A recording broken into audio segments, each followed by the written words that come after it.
Assalamualaikum warahmatullahi wabarakatuh. Alhamdulillah, alhamdulillah wa syukurillah, wala haula wala quwata illa billah. Alhamdulillah, kita panjatkan puji dan syukur kita kepada Allah Subhanahu wa taala. Masih diberikan nikmat iman, nikmat Islam, nikmat sehat fisik, mental, sosial, dan spiritual, dan juga nikmat waktu luang. Alhamdulillah, masih bisa bertemu kembali di Hidup Sehat bersama Lukman Effendi. Saudara-saudaraku, di akhir bulan Ramadan ini banyak saudara-saudara kita yang qadarullah ya, mungkin kecapean atau hal-hal yang di luar itu. Yang jelas di antara saudara-saudara kita ada yang jatuh sakit di akhir bulan Ramadan, dan banyak juga nasihat-nasihat ya, bahwa mudah-mudahan sakitnya ini bisa menjadi tanda rahmat dari Allah Subhanahu wa ta'ala. Menjelang akhir Ramadan ya, walaupun tentu sebagaimana sudah kita sampaikan di podcast-podcast sebelumnya tentang bagaimana menjaga kesehatan kita di akhir bulan Ramadan, menjaga semangat kita di akhir bulan Ramadan ya, tetapi ketika Allah sudah menjadikan kita, mentakdirkan kita, qadarullah ya, banyak saudara-saudara kita yang justru sakit di akhir bulan Ramadan. Tubuh melemah, daya tahan menurun, dan sebagian bahkan jatuh sakit sampai harus masuk rumah sakit, di rumah sakit.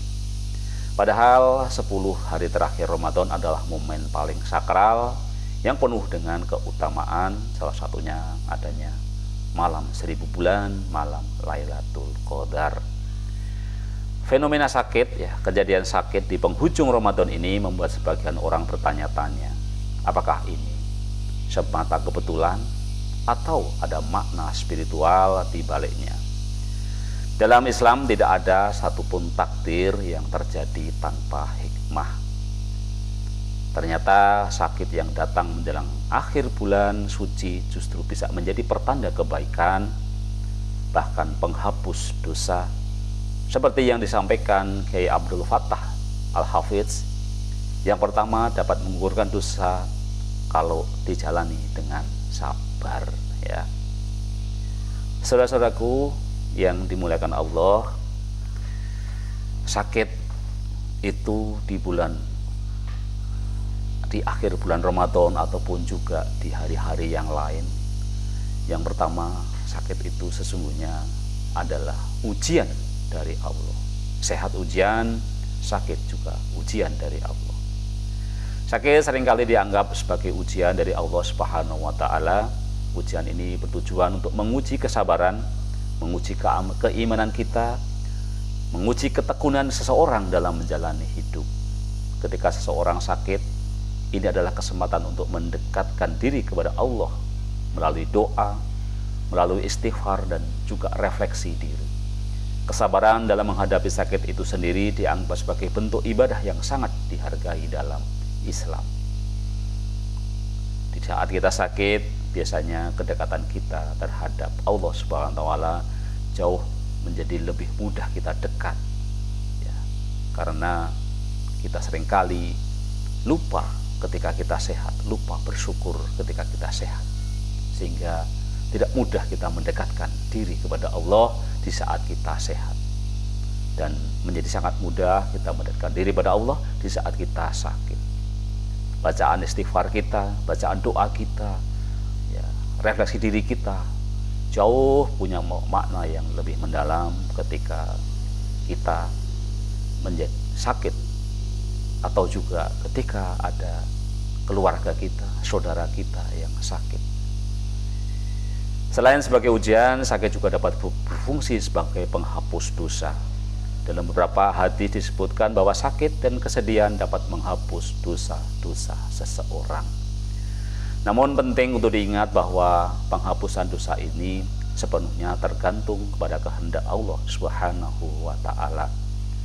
Sakit bukanlah jaminan otomatis untuk menghapus dosa, melainkan kesempatan bagi kita untuk bertaubat dan memperbaiki diri. Di samping sakit ini merupakan ujian dari Allah, ya, yang kedua, sakit juga menjadi pengingat nikmat kesehatan.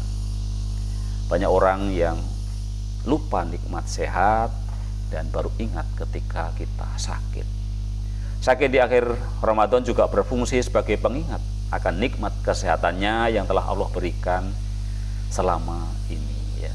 Ketika seorang sembuh dari sakit, diharapkan ia menjadi lebih bersyukur dan lebih menjaga kesehatan. Dalam kondisi sehat, seorang dapat menjalankan ibadah dengan lebih baik dan fokus pada ketaatan kepada Allah Subhanahu wa Ta'ala.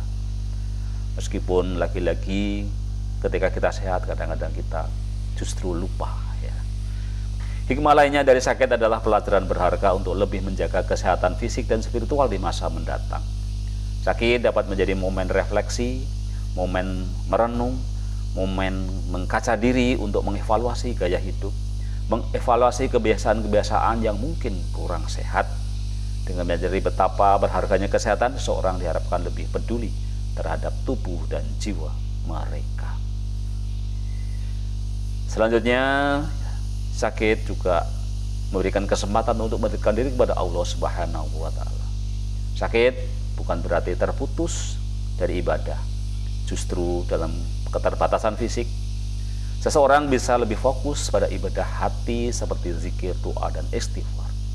Fisik kita tidak sempurna, tetapi hati kita, doa kita, zikir kita, istighfar kita itu jauh lebih dekat lagi kepada Allah Subhanahu wa Ta'ala.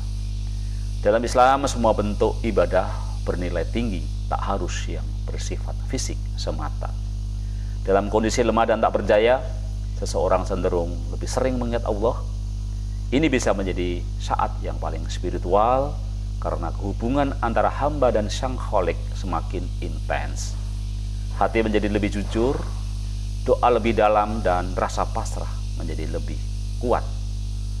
Sakit yang mungkin membuat banyak istighfar, membuat banyak doa, dan itu semua adalah bagian dari anjuran amalan 10 hari terakhir Ramadan.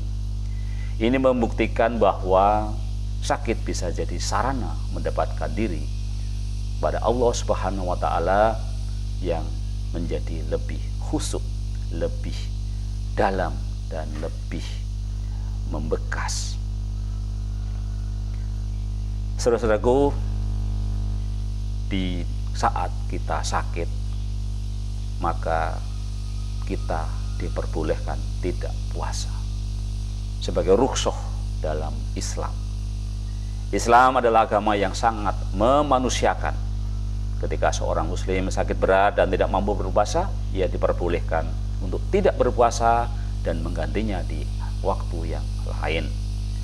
Rukhsah atau keringanan ini adalah bukti bahwa Allah tidak membebani manusia di luar batas kemampuannya. La yukallifullahu nafsan illa wus'aha. Bahkan Nabi Muhammad SAW sendiri menganjurkan umatnya untuk berobat ketika sakit, karena menjaga kesehatan juga termasuk ibadah. Artinya tidak ada alasan untuk merasa bersalah jika tidak bisa ikut taraweh atau puasa karena kondisi fisik. Justru niat yang tulus dan kesabaran menghadapi sakit bisa menjadi bentuk ibadah yang tak kalah besar pahalanya. Demikian beberapa hal yang terkait dengan arti sakit di akhir bulan Ramadan ini. Masih ada beberapa hal yang bisa kita sampaikan, ya. Kita lanjutkan, ya, bahwa rahmat sakit adalah rahmat yang mengangkat derajat. Sebagai kesimpulan bahwa sakit adalah cara Allah menguji dan sekaligus mengangkat derajat hambanya. Saat sakit, semua dosa kecil digugurkan, dan jika bersabar, pahala besar menanti. Bagi sebagian ulama, ini disebut sebagai rahmat tersembunyi. Dalam beberapa hadis disebutkan bahwa setiap kesedihan, rasa sakit, dan bahkan tusukan duri bisa menjadi penghapus dosa. Oleh karena itu, sakit di akhir bulan Ramadan bisa menjadi sinyal bahwa Allah tengah memurnikan kita menjelang Idul Fitri. Kesabaran di ujung Ramadan ketika tubuh melemah bisa menjadi amal yang nilainya lebih tinggi dibanding amalan-amalan lain yang tampak lebih hebat secara lahiriah. Sakit bisa menjadi anugerah yang menciptakan, yang menyiapkan kita untuk menjadi lebih suci di hari kemenangan, lebih suci di hari Idul Fitri dari saudara-saudara kita yang mungkin diberi kesehatan tetapi tidak memanfaatkan kesehatan itu dengan mengisi hal-hal kebaikan di akhir bulan Ramadan. Demikian yang bisa kita sampaikan. Mari kita tetap sabar ketika kita diberikan sakit, ketika keluarga kita diberikan sakit, ketika saudara-saudara kita diberikan sakit, karena sakit itu bisa menjadi rahmat, menjadi pensuci di hari yang suci di Idul Fitri. Hidup sehat bersama Lukman Effendi. Wassalamualaikum warahmatullahi wabarakatuh.